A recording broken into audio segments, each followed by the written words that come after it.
Good morning, Michael. Hey, what's going on? Here with my Another, coffee. Ooh, how do we make that work? yeah, I know. Ah, When I this grab my is, green cup, that's the one that goes all the way through me.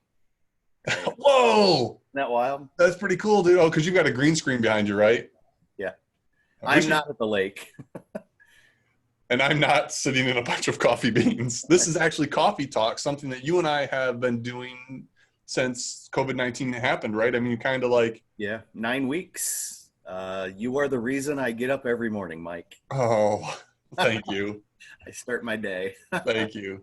Well, that's because this is what we used to do on campus, right? Like the first couple half hour or whatever on campus, we'd show up, get a coffee, talk about what we had going on, stuff like that. And I think we've just continued to do that through this coffee talk thing. And I think this is something that you've actually taken and expanded into a communications platform strategy with some of our learners, which has been pretty cool.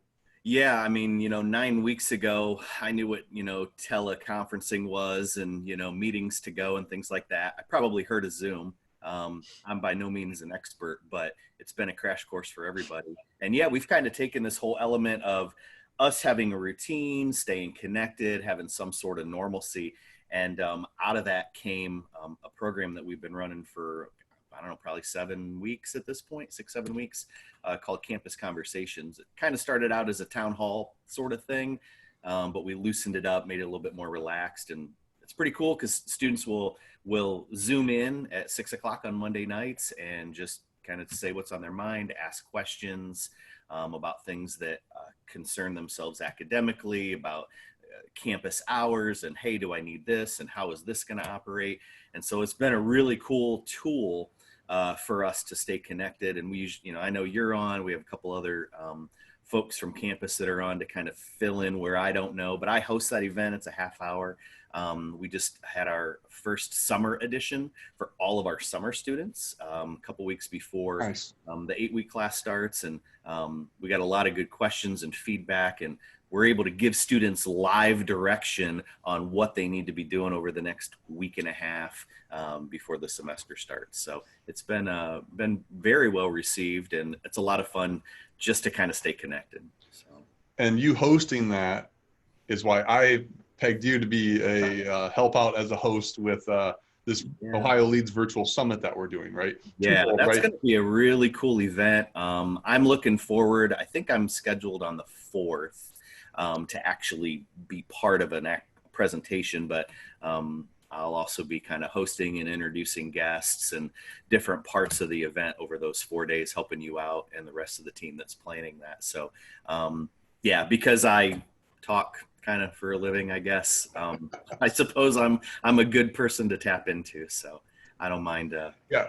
I don't mind the dozens of people that are going to be watching us. So Each day, we've got multiple sessions per day, and at least one session per day is going to be kind of like as much as possible, as many people talking and sharing. So having somebody as you as host, and then that frees me up to like maybe coordinate some of the conversations, help to moderate the room and the questions. yep. Um, will be the plan there. And then the fourth day, which is June 4th, that's where we're focusing on the remote learner services, and you being part of student activities. That's right up your alley, right? With some extracurricular things, student body organizations, student Yep. groups that we've got going on. So Yep. And so we'll obviously talk about some of the initiatives that we've started beyond this campus conversation program. But yeah, we're trying to do some cool things, and we're getting a lot of good cooperation and feedback from folks on campus, and even some outside resources that are helping to shape some of our ideas. So yeah, because I don't, we'll tease it. I don't want to give it away, but you got meditation stuff going on, yoga stuff going on, like, and these are all things I think that we had thought about doing before, but have just, for whatever reason, this current situation has put us in a place where we've had maybe some time to think, or some had to think differently about how we are going to do things. And it just seemed like, uh, this idea of connecting to people synchronously, even if it is through technology, is still a great way for us to stay connected and socialize. yeah, that's kind of one of those things that this isn't. I don't see this as a temporary program. Whenever normal gets back to to that level, I still want to do these things, even when we can meet on campus and can have large groups, because the one thing that it does is it allows us to be accessible to more students at different times of the day. Yeah. Yeah, it's live and it's scheduled things, but we're doing stuff at 6 o'clock at night. We're doing things at different times. And we're sharing the recordings too Yeah, for and a you lot of also the stuff, share right? it. Yeah, yeah. Yeah, I think that's great, right? Especially for us, Northwest State, where we're at, and the 6 counties that we serve. In order for us to reach the farthest corners of our service area, stuff like this just makes total sense.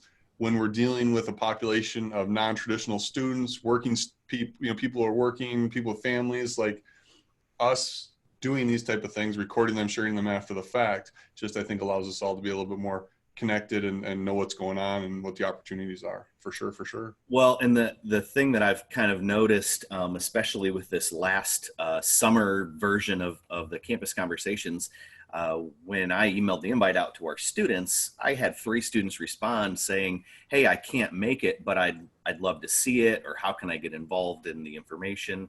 And again, that's why we record it. But the fact that they're wanting to do this and saying, "Hey, how can I get the information?" That just, I guess that means we're doing some right things to stay connected.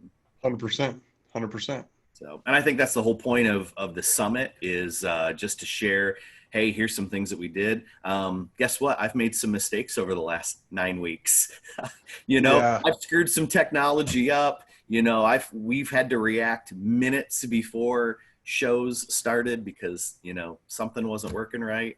And Yeah. guess what? We survived, and, we made it to today. So, those mistakes are going to happen. And so, that's what you learn from. Obviously, I know that's totally cliche, but the summit's going to help us share that information and hear those kind of successes and struggles. 100%. Yeah. Looking forward All to right. it. Yeah, it should be a good time. I'll make sure people have the Eventbrite link. We're even again with this idea of people might not be able to show up. It's scheduled over 4 days, and you can come and go as you please. Each day's got a different topic, but everything's going to be recorded. Everything's going to be shared after the fact. Everything's going to be shared during the event using the hashtag Ohio Leads, and just like everything else, right? We'll make it happen around here. Right. Cool. All right. That sounds good. All right. Thanks, Michael. Excellent. Good catching up with you. You too. See ya.